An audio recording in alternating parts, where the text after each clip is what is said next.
അമ്മാവാ ഇങ്ങനെ എന്തെങ്കിലും ഒരു പ്രശ്നം ഉണ്ടെങ്കിൽ അത് ഉള്ളിലിട്ട് ഇങ്ങനെ വീർപ്പ് മുട്ടിക്കുകയല്ലേ വേണ്ടത്. അവസാനം അത് പൊട്ടിത്തെറിച്ച് ഹാർട്ട് അറ്റാക്ക് വന്ന് ചത്തുപോകും. എന്തെങ്കിലും പ്രശ്നം ഉണ്ടെങ്കിൽ ബാക്കിയുള്ളവരുമായിട്ട് അത് പങ്കുവയ്ക്കണം. പക്ഷെ കൊടുങ്ങാവുള്ള കുടുംബം എന്ന് പറഞ്ഞാണ്ടല്ലോ, ചോരയ്ക്കൊരു വേദന ഉണ്ടായി കഴിഞ്ഞാൽ അത് മനസ്സിലാക്കിയിട്ട് അതിന് വേണ്ട നടപടികൾ ചെയ്യും. എന്ത് നടപടി? നിങ്ങൾ അറിഞ്ഞപ്പത് ഞങ്ങൾ അറിഞ്ഞു എന്നുള്ളതല്ല പ്രശ്നം. ഇങ്ങനെ ഒരു പ്രശ്നം ഉണ്ടായപ്പോൾ ഞങ്ങൾ അറിയിച്ചില്ല എന്നുള്ളതാണ് ഞങ്ങളുടെ പ്രശ്നം. ഒരു നിയമം വേണ്ട. ക്ലീറ്റോ, ഇവിടെ ഇത്രയും സംഭവങ്ങൾ നടന്നിട്ട് ഞങ്ങൾ ഇത് അറിഞ്ഞില്ല. നിങ്ങളൊക്കെ അറിഞ്ഞല്ലേ? ഈ വീട്ടിൽ നിന്നിട്ട് ഞങ്ങൾ അറിഞ്ഞില്ല. അമ്മായിക്കെങ്കിലും ഒരു വാക്ക് ഞങ്ങളോട് പറയായിരുന്നില്ലേ അമ്മായി? ഇനിയിപ്പോ ഒരു കോംപ്രമൈസും വേണ്ടത് ഞങ്ങൾ ചെയ്തിട്ടുണ്ട്. അമ്മ ഒന്നും നോക്കണ്ട. പക്ഷേ അതാണ് ചോര. ഞാൻ അവിടെ എത്തുന്നതിന് മുമ്പേ എന്റെ അനിയൻ പിള്ളേരുമായിട്ട് അവിടെ ചെന്നു.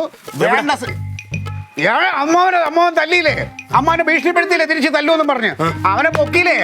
പൊക്കി നിൽക്കുന്നത് അവനും അവന്റെ പിള്ളേരും കൂടെ. പിന്നെ ഞാനും കൂടെ ജോയിൻ ചെയ്ത് തീർത്ത് കത്തിച്ച്. ഇനി അമ്മാവന്റെ മുഖത്ത് പോലും നോക്കത്തില്ല, അമ്മാരെ അടിച്ച് നിലംപരിച്ചാക്കിക്കളും.